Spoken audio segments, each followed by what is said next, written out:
Hello students, and welcome back to another course on the Iron Kingdoms with, of course, me, Professor Castor. We've gotten to the sections of War Beast and Warjacks, of Circle, Obros, and Khador, respectively. Also, stay tuned at the end of this episode. We're going to be discussing the new Mark 4 versions of each of these guys, if they are available to us at this time, as well as seeing what the difference is between their Mark 3 counterparts. Also, please leave a like at the beginning of this video. It does help with the faculty and administration, aka the YouTube algorithm, as we are all aware. And let's begin. Alrighty, moving on to a more fun one where people are seeing what they could do with the Juggernaut chassis.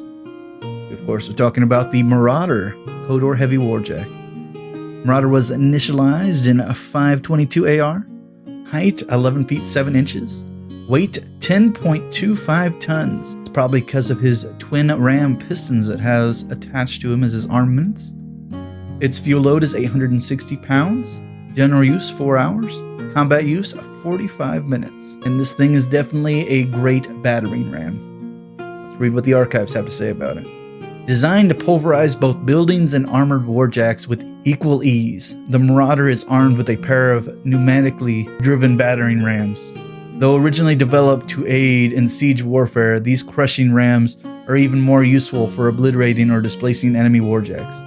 They provide unsurpassed tactical control of their battlefield commanders. The Marauder can hurl 10 tons of enemy warjacks to the side with no more difficulty than a rampaging bear knocking aside a man. An industrial mechanic named Khador was inspired to try the design after observing the stonemasons in a quarry. After replacing an old laborjack's broken arms with the battering rams, he tested it against a quarry wall and nearly brought down the entire face with a single blow. Excited at the military potential, he took the design to the mechanic assembly to build a prototype using the ubiquitous Juggernaut chassis. Those who witnessed trials against similarly heavy Khadoran jacks were astonished at the power wielded by the piston-driven arms. Though any warjack can knock away an adversary if it has sufficient distance for a full charge, the Marauder can achieve similar results standing still.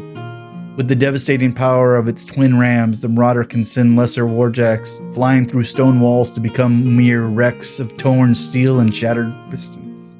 Also, a fun tactic if you're running a Marauder 2 on the battlefield is actually to use those ramming pistons it has to actually slam your enemies into other enemies. And you create almost like a pool effect, knocking balls into each other, thus knocking down not only the target that you're trying to hit, but then the additional target that it slams into, because, well, that's how it works. I've also seen people use him to knock a war beast into its actual controlling warlock, which caused all sorts of devastating effect on that particular battle plan. He is definitely a very efficient design for a lot of battlefield control. Alrighty, the MK3 to MK4 Marauder. Appears all stats are actually the same. A defense of 10, arm 20, mat of 7. One of the major differences for this guy is combo smite has been, well, nerfed down.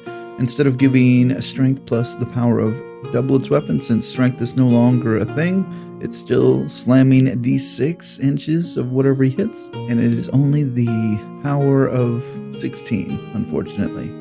Also, siege weapons now get an additional damage against huge base models and structures, since structures were brought back into the game in Mark 4, so that is phenomenal. Alrighty students, well that does it for this particular Warjack. And if you could, please like, subscribe, and comment. Let me know if you've ever fought alongside these particular Warjacks or if you've ever gone against them. Because honestly, I would hate to have to go up against these particular Warjacks, but that is the terms of war, and I'm glad I am retired. And as always, your homework is please tell your friends and fellow gamers about this particular podcast so that we can keep increasing the class size and keep this particular train rolling. And as always, class dismissed.